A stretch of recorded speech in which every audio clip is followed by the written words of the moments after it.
नमस्कार, मैं हूं दिबांजलि मोइत्रा। कांग्रेस में क्या परिवारवाद ने अपनी जड़ें मजबूत कर ली है?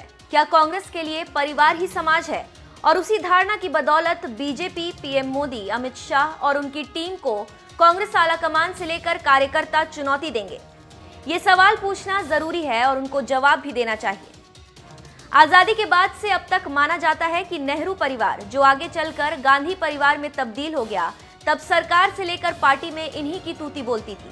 एक वक्त ऐसा आया जब थिंक टैंक ने अपनी चलानी चाही, तो तब की गूंगी गुड़िया के नाम से मशहूर इंदिरा गांधी ने रंग दिखाया।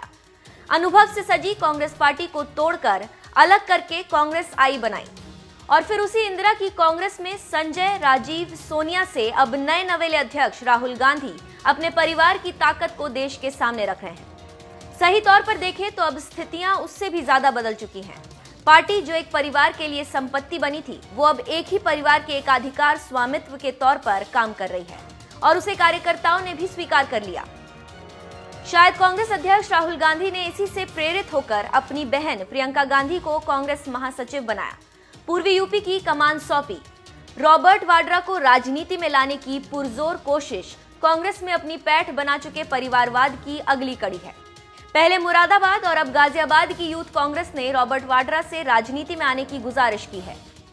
वो कांग्रेस महासचिव प्रियंका गांधी के बाद उनके पति रॉबर्ट वाड्रा, जिन पर भ्रष्टाचार का आरोप है, उन्हें राजनीति में लाने की गुजारिश कर रहे हैं। एक महीने के अंदर दूसरी बार यूपी में वाड्रा को राजनीति में स्वागत करते पोस्टर देखे गए हैं। उन पोस्टर पर लिखा था, रॉबर्ट वाड्रा जी, मुरादाबाद संसदीय सीट से चुनाव लड़ने के लिए आपका स्वागत है। वाड्रा या कांग्रेस की तरफ से इस पर अभी कुछ साफ नहीं कहा गया है, लेकिन खुद वाड्रा ने एक फेसबुक पोस्ट से संकेत दिया था कि वो राजनीति से जुड़ने की इच्छा रखते हैं। राजनीति में एक अहम सिद्धांत है, यहाँ किसी नियम को लागू करने से पहले माहौल बनाए जाते हैं और जब लोग उस माहौल के रंग में रंगने लगे तो उसे लागू कर दिया जाता है। आप अगर जहन पर जोर डालेंगे तो महसूस होगा, प्रियंका गांधी की एंट्री कांग्रेस में इसी एजेंडा के तहत हुई। कांग्रेस में परिवारवाद की और भी कड़ियां आगे बताएंगे, लेकिन सवाल तो बनता है। चलिए अब सवाल पूछते हैं, क्या कांग्रेस में परिवार ही समाज है? और विपक्ष के तौर पर कांग्रेस गांधी परिवार के ही सवाल को देश के सामने रखती है। क्या कांग्रेस में परिवार ही समाज है? और क्या विपक्ष के तौर पर कांग्रेस गांधी परिवार के ही सवाल को देश के सामने रखती है?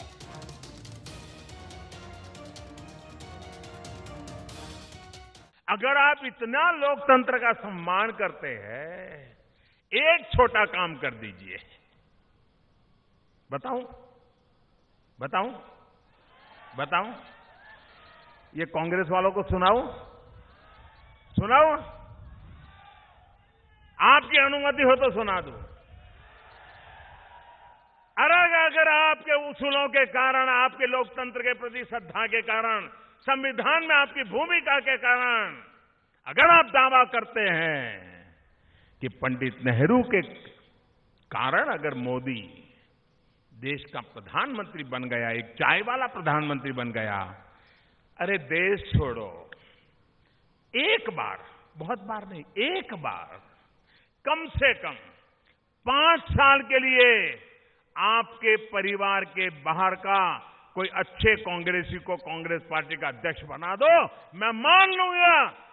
अरे मैं मान लूंगा कि नेहरू जी ने ऐसी लोकतांत्रिक परंपराएं पैदा की थी कि जिसके कारण कोई समर्पित कांग्रेसी कांग्रेस पार्टी का अध्यक्ष बन पाया। एक परिवार के बाहर जरा कांग्रेस पार्टी के अध्यक्ष को बनकर दिखा, 5 साल के, ज्यादा नहीं।